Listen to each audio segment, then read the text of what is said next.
what I did yesterday, Jack? And might do some more today. 2026 NFL Draft Composite. This is where you use the AI, power of AI, and just mix together the composite of all the top, current mock drafts, ESPN, all theirs, CBS, NFL Network, plus several multi-round simulators, and then consensus boards. And what the consensus is after the number one pick, there is no consensus. That's really what's going on here for the NBA draft or the NFL draft. There's now we will give you this because Fernando Mendoza in Indiana had pro day yesterday. Okay, there's pro day in Bloomington, and I don't know that there's much doubt in that conversation with the Indiana pro day. That the Vegas Raiders are going to take Fernando Mendoza, the Heisman Trophy winner, national champion, with the number one pick. But he was out there throwing. Mainly, he said to throw to his receivers. Right, they've got a couple of receivers, Surratt and Cooper Jr., who are going to be high picks, and he wanted to throw to them, let them put on a show. I got a lot of that Indiana roster, the one that Natty that wants to improve their draft stock. So Mendoza was out there throwing around to him. By all accounts, looked the part, did his thing. Then afterwards, talked to Louis Riddick of ESPN about the goal of the pro day and where he is right now. What have you really been focusing on, Fernando, right now, since the season's been over, as far as the things that you feel as though that you're going to need to get better at in order to execute a pro-style offense the way you want to execute it? Yeah, and no offense to any of the pro day, but my goal is to be the best quarterback in September, right, the start of the season, rather than being the best quarterback today, April 1st, for the pro day. The pro day is great when I showcase my guys, but all my focus is on September. Mm-hmm. Working a lot of under center. Yep. Learning just general West Coast concepts. Mm-hmm. So no matter what team I go to, I can apply those and work on the field with them and watch film about those concepts so I can get a head start day one. All the things that you learned here under Coach Cignetti, the success that you guys had, that's a lot to come together so quickly and have one of these kind of magical seasons. But you can take that to the NFL. What are the things that you'll take with you to try and apply at the next level? The number one thing I'll take from Coach Cignetti, I'm very grateful for his mentorship here, is to kill complacency. His whole thing is to never be complacent, always strive for more. You can always get better. Don't get fat and happy. Stay starving. Stay hungry. There you go. Fernando Mendoza, the obvious first pick. You heard him say that whoever I go to, the Raiders are still doing the thing about we're not sure or whatnot. But Clint Kubiak was there. The offensive coordinator was there. And John Spytek, the new general manager, was there, second-year general manager. And Spytek was there yesterday, but previously was in Phoenix for the spring meetings and talked to ESPN about a Zoom call, Jack, that they had. Tom Brady, about 15 minutes. The NFL now allows this. You can do Zoom calls, technology. Tom Brady for about 15 minutes with Fernando Mendoza. John Spytek, the GM of the Raiders, said we'd be silly not to take advantage of that. Will be. Well, we would be a fool if we didn't use Tom and his expertise in that level to help evaluate the quarterbacks. And I think that Fernando's love of Tom's game and the fact that he was, that was his favorite player growing up is a nice side note to that too. But we got a big job to do here, and there's going to be a lot required of any quarterback in the NFL, and certainly a lot required of a Raiders quarterback, knowing who one of our owners is. Yeah, Tom Brady in the mix. I will add to that. I don't know what it means, but there's another Vegas Raiders note of interest, and it happened yesterday. And it's got some Austin ties to it, Austin tentacles in a big way. Did you see this yesterday, Jack, that a succession plan was agreed to for the franchise? So this is somewhat significant. The team's current minority owner is a guy named Egon Durbin. Okay, Egon Durbin. If you know the name, I'll explain why. Well, he now has agreed with Mark Davis to have the right of first refusal option to purchase the Raiders if and when Mark Davis decides he wants to sell the team.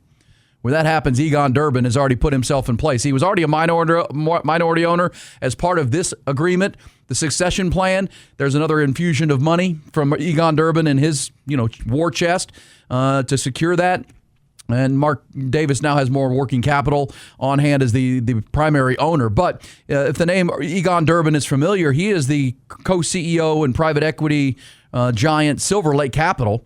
But he's also the owner of the Austin Gamblers, Jack, of the Professional Bull Riding League, which is fast-growing, along with Michael Dell. He's the primary owner of that team here in Austin. And they've got a ton of business ties to the capital city. And, they just announced in the PBR, the team series that's growing like crazy. TV ratings have been lights out.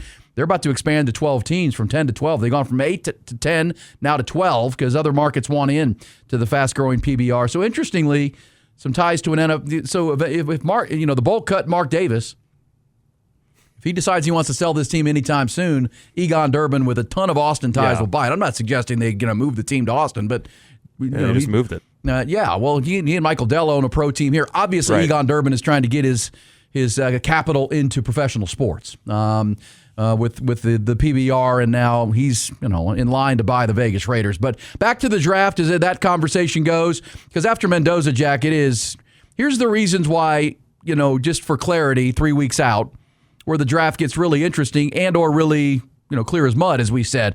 There's 3 reasons. The highest rated prospects overall are not at the usual cornerstone positions, right? Usually when you get past the quarterbacks, and there's only one this year, that's Fernando Mendoza, you're looking for edge rushers, offensive tackles, top cover corners, and the elite receivers, right? Well, and they may still go off the board 2, 3, 4, 5. That's possible at those positions, but there are several things in play here. There's no consensus among the teams drafting of who is the top tackle. And maybe the top 3 tackles. There's mixed opinion. And all the top tackles come with some question marks. Same with the pass rushers, same with the cover corners, same. And the most elite of the wide receivers is Carnell Tate from Ohio State, who's a very good player, ran 4.52 in the 40, but many see him as really good, maybe not elite. And if you're drafting top 5, top 6, top 7, you're looking elite. And that's the concern. That's the main core of this is that you're looking for cornerstone players, and the best prospects that check all the boxes. After Mendoza goes off the board, they don't play the cornerstone positions. You're talking about the freaky Ohio State linebacker, Sonny Styles, his off-the-charts athleticism, but he's a linebacker. Jeremiah Love, and all his traits from Notre Dame, he gets Bijan, Saquon Barkley comparisons, but he's a running back. Then there's the Ohio State safety Caleb Downs and all that he brings to the table, whether it's at Alabama or at Ohio State, he's a safety. Do you take those guys in the top 7 picks or premium positions? Add to this, Jack, that you got the Jets at 2, right? The Jets are right after the New York Jets on the board at 2, right after the Vegas Raiders, and they're so damn bad and unpredictable as a franchise with Woody Johnson and Aaron Glenn. What are they going to? I don't know. They can go a million different directions. They're awful. Or they could do something really dumb because the Jets do that all the time. Jets also, by the way, have pick 16 and pick 33, first pick of the second round.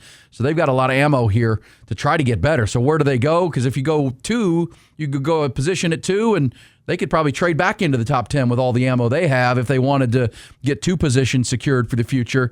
But, they just traded Quinnen Williams and Sauce Gardner during the regular season, so now they got to replace their best players. They don't have any good players with the Jets. So that's confusing. And then do you realize, Jack, the next 4 teams that pick have brand new head coaches? You have Arizona with Mike LaFleur at 3. You have Tennessee with Robert Saleh at 4. Mm-hmm. You've got the New York Giants and John Harbaugh at 5. And then you have the Cleveland Browns and Todd Monken at 6. So, you're not sure. What are these head coaches going to value? Where are they going to go? New front office, a lot of cases, new general manager, new leadership. It's uncertain. Flip a coin. So you add all this together, and who knows? Who knows how these players are going to come off the board? When I did the consensus composite mock draft, it's as confused as anybody because, is David Bailey of Texas Tech the best edge rusher? Or is it Arvell Reese from Ohio State? You know how many pass rush snaps Ohio State's Arvell Reese had last year for the Buckeyes? 37. He's seen as the highest ceiling pass rushing prospect, but he only rushed the passer 37 times last year because he was playing linebacker.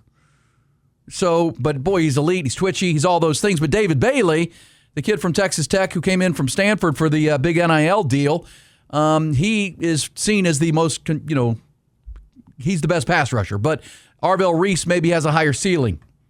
Big picture, 5 years from now. David Bailey, really good player, though. So, again, not consensus. Not consensus on the tackles. Is it Francis Maaga from Miami as the top tackle, or is it Spencer Fano from Utah as your top tackle? And then the wide receivers, you're just not sure because Carnell Tate, Jordan Tyson from Arizona State could be in that mix. The other pass rusher you got to put in there is Reuben Bain from the Miami Hurricanes, Jack, but he's got short arms. That's right. He's got the short arms. He's a T-Rex. So what are we doing? And what does that mean for the Cowboys? Well, it means the Cowboys are at 12, and there's a chance you could get to 12, and all the top defensive players that they would covet are gone. And then, are you going to reach? Are you going to reach at 12? Take the 4th defensive back off the board, even though you're at 12. Well, because you could have 3. So if David Bailey, Arvell Reese, and Reuben Bain are off the board, And because what the Cowboys, I think, are coveting here at 12 is a cornerback. And who is the top cornerback? Well, that's also up for debate. Who is the top corner? Because those guys come out, and the Cowboys need one badly to play opposite Deron Bland. Because you can't just rely on the second-year player Siobhan Revel to be your starting corner. You'd rather take a top 12 pick and have that guy as a walk-in starter. Well, who is that? Some think it's Jermod McCoy, the cornerback out of Tennessee. And here's his background. Jermod McCoy, Jack, 3 weeks of this draft, he got hurt. Remember the Cowboys have said we're not going to take question marks? He got hurt last January. He didn't play this year for Tennessee. But he's checked out medically. I've heard Matt Miller and others from ESPN say, had he played last year and stayed healthy, he'd probably be the number one corner, be a top 5 pick. So if the Cowboys could nab him and if he's passed their medicals, he could be the guy at 12 that you say, okay, this guy, it was just an injury, he didn't play, but he's not injured now. He's healthy. He didn't get hurt this year. He was hurt for this past season for Tennessee. So that could be a pick. That could be a guy you look at in that spot at corner. Or, there's a chance that Carnell Tate could drop to the Cowboys. Literally. Because he is a safety and there's other premium positions and all the confusion. Obviously if Caleb Downs is sitting there at 12, you walk the card up and then you take Carnell Tate to play safety. I mean, you heard Brian Schottenheimer in Phoenix at the spring meetings talking about we need a box safety. We need a nickel corner. That's a pressing position for us. Well, Caleb Downs would be that immediately, and he'd bring leadership and all the intangibles. I don't know if Carnell Tate gets past the John Harbaugh pick at 5. But where does Jeremiah Love go? Well, I mean, this is throwing darts at this point for sure. So going to be interesting. And the Cowboys also have the 20th pick, we know. Texans draft 28th. And by the way, Jack, as you look at this, the Texas Tech Red Raiders off their great year to the playoffs without a quarterback even. David Bailey, Lee Hunter, Jacob Rodriguez, and Romello Height all seen as top 50 draft picks for them. When was the last time you see Texas Tech with all these defensive guys in the draft? We've seen Patrick Mahomes and other offensive players, Michael Crabtree. But these 4 defensive players, and they all came in through the portal outside of Jacob Rodriguez, they could end up in the top 50 picks. Bailey, Hunter, in the top rounds of the first round. Texas A&M, 3 weeks out, they've got guys they're going to see in the first day and first 2 days. Casey Concepcion, Cassius Howell, that's another guy that's a good pass rusher, but is he elite? Chase Besantis, their offensive lineman, Will Lee, their corner. Demetrius Cronover, I should say, also a guy that's going to get drafted on the first or second day, probably the second day for those last couple guys. And then for the Longhorns, it's Anthony Hill. He's probably early day 2, so Friday, 3 weeks from tomorrow. But there's a chance he could sneak into the back end of the first round, but probably top 50. Jack Hendries, Manny Muhammad, Trey Moore, Michael Taff, all probably into the weekend for the Longhorns. So the draft is in 3 weeks, and there's a quick overview. Clear as mud. Anything cleared up on that outside of Fernando Mendoza? Probably not. No, just it's not that great of a draft. Well, I think there are some really great players in this draft when we look back on it. Sure. Because I think Sonny Styles has a chance to be a freak, man, somewhere, however they use him. He might be freakier athletically than Micah, as freaky athletically as Micah Parsons, but he's tall. He's 6'5". Right. Guy's a freak, but he's a stand-up linebacker, or does he get switched somewhere like Micah Parsons? When he came out of Penn State, Caleb Downs, I think, is a walk-in 12-year All-Pro. Mm-hmm.